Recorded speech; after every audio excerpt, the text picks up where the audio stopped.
बात उन दिनों की है जब मेरी नियुक्ति एक अच्छी कंपनी में एक अच्छे पे पैकेज के साथ हुई थी और मैं कंपनी के गेस्ट हाउस में रह रहा था। दिल्ली में वैसे भी मकान ढूंढने में थोड़ा वक्त तो लगता ही है। एक दिन शाम को लगभग 7 बजे मेरे पास एक लड़की का फोन आया। सर, मैं आशा बोल रही हूँ। मैं आपसे आज ही मिलना चाहती हूँ। आप थोड़ा समय दे सकते हैं? मैं अगर आज आपसे नहीं मिली तो बहुत देर हो जाएगी। मैंने हामी भर दी और उसे आधे घंटे बाद किसी समय आने के लिए कह दिया। 8 बजे आशा मेरे पास गेस्ट हाउस के रूम में थी। सर, मैं आपकी कंपनी में एक जूनियर ऑफिसर के पद के लिए इंटरव्यू दे चुकी हूँ। अभी इस विषय में निर्णय लिया नहीं गया है। मेरे घर के हालात अच्छे नहीं हैं। मेरे पिता का निधन मेरे बचपन में ही हो गया था। माँ ने मुझे बड़ी कठिनाइयों के साथ पाला है और मैं ही उनका एकमात्र सहारा हूँ, कहकर वो भावुक हो गई और उसकी आंखों से आंसू छलक गए। मैं उसकी भावना से भरी बातचीत से प्रभावित हो चुका था। उसकी सुंदरता पर मैं मुग्ध हो गया था। मेरी उम्र उन दिनों लगभग 30 की रही होगी और मैं अविवाहित भी था। दूसरे ही दिन आशा का बायोडेटा मैंने अपने ऑफिस में मंगा लिया, लेकिन उसकी प्रतिभा के आधार पर उसका चयन हो चुका था। आशा को तो यही लगा कि उसका चयन मेरी वजह से हुआ है। आशा का प्लेसमेंट मेरे ही विभाग में हो गया। उसकी नजदीकियां जैसे जैसे बढ़ती गई मुझे वह और भी अच्छी लगने लगी। अब तो वह बगैर किसी पूर्व सूचना के साधिकार गेस्ट हाउस में मेरे कमरे में आने लगी थी। कभी चाय पर तो कभी डिनर पर। उसका साथ मुझे भाने लगा था। हम दोनों की नजदीकियां जग जाहिर न होते हुए भी ऑफिस के कर्मचारियों को मन ही मन खटकती थीं।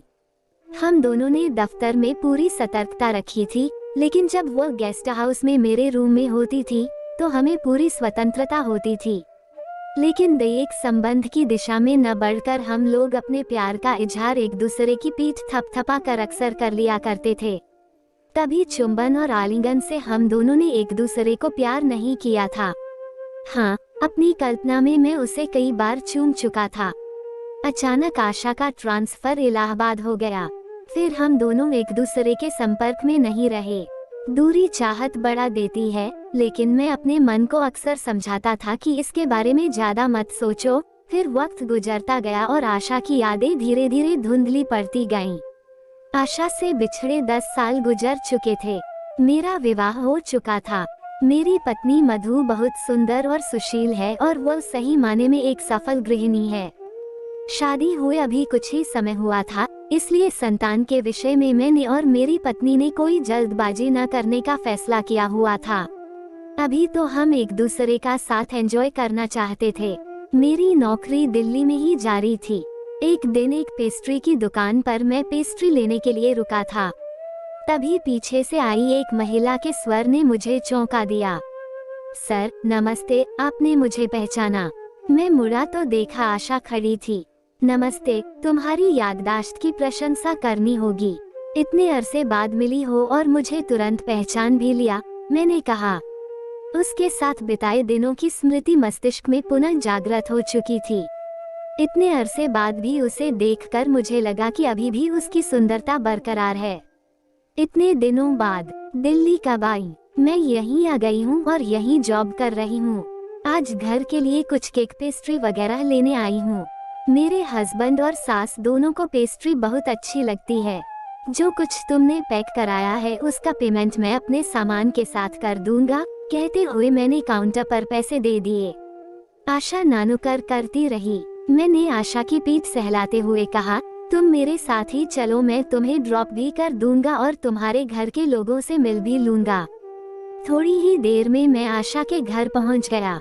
आशा ने रास्ते में बताया कि उसके पति का नाम जतिन है। उनका अपना बिजनेस है। विवाह 3 वर्ष पूर्व हुआ था। अभी उनकी कोई संतान नहीं हुई है। आशा की सास ने घर का मुख्य द्वार खोलते हुए मेरा स्वागत किया। आशा ने मेरा परिचय कराया। मम्मी जी, ये श्रीकांत हैं। 10 साल पहले मैं इनके दफ्तर में ही काम करती थी। इन्होंने मेरी बहुत सहायता की थी, बहुत अपनापन दिया था। खैर, हम लोगों ने साथ साथ चाय पी। जतिन अभी अपने कामकाज से वापस नहीं आया था।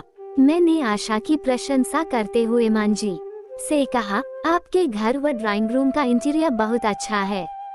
मांझी ने कहा, ये सब तो आशा का कमाल है। आशा को घर सजाने का बहुत शौक है। एक दिन मैं आशा के घर पहुंचा तो मांझी तो घर पर ही थी, पर जतिन अभी वापस घर नहीं पहुंचा था। जतिन अक्सर अपने बिजनेस में ही व्यस्त रहता था। आशा मुझे बैठाकर चाय बनाने चली गई। मैं ड्राइंग रूम में मांझी के साथ बातचीत करता रहा। जब आशा चाय लेकर आई तो मैंने मांझी से कहा, आशा चाय बहुत अच्छी बनाती है। तारीफ करना तो कोई श्रीकांत जी से सीखे, ये तो प्रशंसा करने में माहिर हैं। जतिन के पास तो इतना समय ही नहीं होता है कि वे कभी मेरी ओर गौर से देखें। कहते हुए आशा मेरा हाथ पकड़कर मुझे दूसरे कमरे की ओर लेकर चली। आइए, मैं आपको जतिन का कंप्यूटर दिखाती हूँ। ये तो मात्र बहाना था मुझे एकांत में ले जाने का। मांझी रसोई में व्यस्त हो चुकी थी। मम्मी जी का बहुत सहारा है। वैसे तो अच्छा खासा समय ऑफिस में गुजर जाता है, पर आप ये तो मानेंगे ही कि प्यार और स्नेह की भूख अपनी जगह होती है। बड़ा मन करता है कोई अपनापन जताए, अपना सा लगे, मोहब्बत से गले लगाए। पर ऐसा कुछ जतिन के साथ कभी हो ही नहीं पाता। कहते कहते वह मेरे निकट आ गई। प्यार से उसकी पीठ सहलाते हुए मैंने धीमे स्वर में कहा, मुझे तुम अपना ही समझो। अब जब एक अंतराल के बाद हम दोबारा मिले हैं तो मैं प्यार की कमी तुम्हें कभी महसूस नहीं होने दूंगा। मांझी के आने की आहट से हम दोनों सतर्क हो गए। आशा की पीठ पर जो हल्का सा स्पर्श हुआ था उससे मेरे मन में कई प्रश्न उठ खड़े हुए। शायद आशा को मुझसे कहीं अधिक अपेक्षा रही होगी। इन एकांत के क्षणों में कुछ भी हो सकता था। एक दिन मेरी पत्नी मधु किटी पार्टी से लौटकर घर आई। बातचीत के दौरान मधु ने मुझे बताया, किटी पार्टी में मिसेज चोपड़ा तुम्हारे बारे में जानने के लिए बहुत उत्सुक रहती हैं। वे तुमसे बहुत इम्प्रेस्ड हैं, अक्सर तुम्हारी तारीफ करती हैं। मैंने चुटकी लेते हुए कहा, मधु मुझे पता चला है तुम भी मेरी तारीफ में अपनी सहेलियों से बहुत बातें करती हो। मधु ने प्रतिक्रिया में बस इतना कहा, मैं झूठी तारीफ नहीं करती। आप हर तरह से तारीफ के काबिल हैं। फिर मेरी पीठ सहलाते हुए बड़े प्यार से कहा, you are really sweet husband. मैं फूला नहीं समाया और आत्मविभोर हो गया। आशा अक्सर अपने ऑफिस से मेरे कार्यालय में आ जाती थी और मैं उसे उसके घर ड्रॉप कर दिया करता था। अपनी कंपनी में आशा अपने मधुर व्यवहार और कार्यशैली में गुणवत्ता के कारण कई प्रमोशन प्राप्त कर चुकी थी। उसे उसके दफ्तर में सभी बहुत पसंद करते थे। एक दिन जब वो कार में मेरे साथ अपने घर की ओर जा रही थी तो मैं उसके मांसल शरीर पर मुग्ध हो उठा। मेरे मन में बिताए दिनों की नजदीकियां तरोताजा हो उठी। तब मन में ख्याल आता था कि काश आशा के साथ मेरी नजदीकी कुछ इस तरह बन सके कि मजा आ जाए। पर अक्सर मुझे अपने इस विचार पर हंसी आती थी। आशा जैसी लड़की का निकट होना एक संयोग की ही बात थी। कार में आशा को मेरा एकटक उसे देखना अच्छा भी लगता था, लेकिन मेरी नैतिकता इस वासना की चिनगारी को ठंडा कर देती थी। जब आशा खिलखिलाकर हंसती थी तो मुझे बहुत अच्छी लगती थी। आशा के मन में मेरे लिए प्रेम पनप रहा है, ऐसा मैंने अक्सर महसूस किया था। एक बार उसके घर गया तो उसके पति जतिन से मुलाकात हुई। वो एक सभ्य और सुलझा हुआ इंसान था। मैं आशा के घर जाता रहता था। वो कभी भी बच्चों जैसी मासूमियत के साथ हटकर कि मुझसे किसी चीज की मांग कर बैठती थी तो जतिन उसे समझाता था। उत्तर में वह कहती थी, तुम हम दोनों के बीच में मत पड़ो जतिन। मैं सर से जो चाहती हूँ साधिकार लूंगी। ये उम्र में हमसे बड़े हैं और इनसे हम लोग कुछ भी ले सकते हैं। मैंने आशा को उसकी शादी की सालगिरह के मौके पर सोने का इयररिंग्स भेंट किया, जिन्हें पहनकर उसने कहा, कैसी लग रही हूँ इसे पहनकर। मैंने कहा, बहुत सुंदर।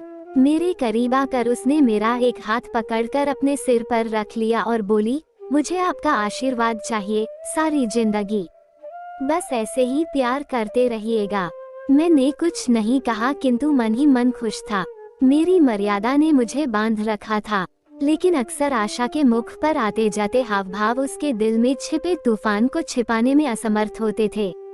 एक दिन किसी कार्यवश जतिन को लखनऊ जाना पड़ा। अपने ऑफिस से लौटते हुए आशा को लेकर मैं आशा के घर पहुंचा। रास्ते भर आशा बहुत प्रसन्न दिखाई दी। घर पहुंचने पर आशा ने अपने पर्स से घर की चाबी निकाली। मेरे पूछने पर आशा ने बताया, 2 दिन पहले मम्मी जी मेरे जेठ के यहाँ कानपुर गई हैं। वापसी में जतिन उन्हें कानपुर से ले आएंगे। थोड़ी देर बाद जब मैंने उसके घर से जाना चाहा तो आशा ने कहा, आप रुक जाइए, ऐसी भी क्या जल्दी है, आज मैं घर पर आपको ट्रीट दूंगी, खाना हम साथ ही खाएंगे, अकेले रहने का मौका तो कभी भी ही मिलता है। कहते हुए उसने मुझे बाहुपाश में लेने की चेष्टा की। मेरे समीप होने का वह पूरा लाभ उठाना चाहती थी। पहले तो मैंने संकोचवश वहां से हटना चाहा, किंतु उसका आकर्षण मेरी विवशता बन गया। ऐसे अंतरंग क्षणों में हम एकाकार हो गए, एक अलौकिक दुनिया में खोए रहे। दूसरे दिन भी इसी आनंद की पुनरावृत्ति हुई।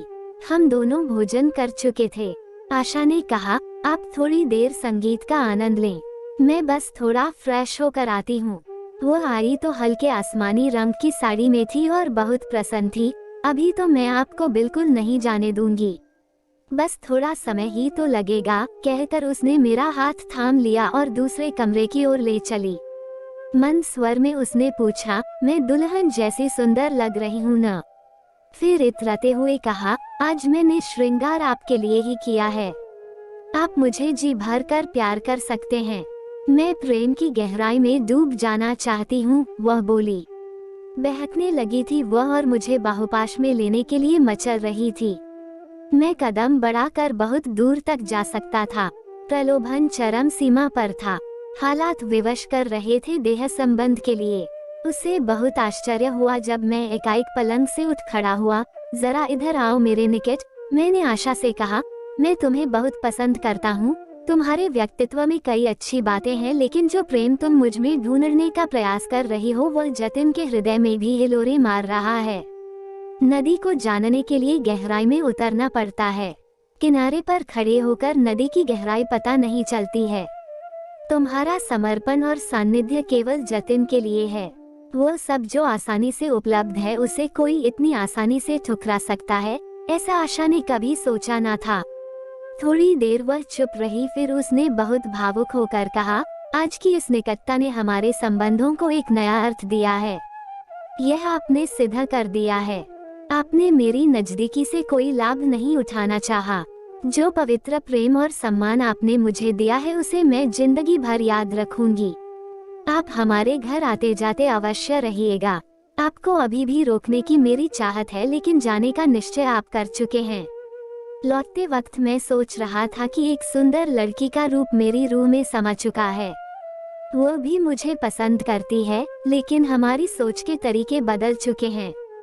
सबसे अधिक प्रसन्नता मुझे इस बात की थी कि मैंने अपनी पत्नी के विश्वास को कोई चोट नहीं पहुंचाई थी। हमारा अपने अपने हिस्से का जो प्यार होता है, हमें उसी पर गर्व महसूस करना चाहिए।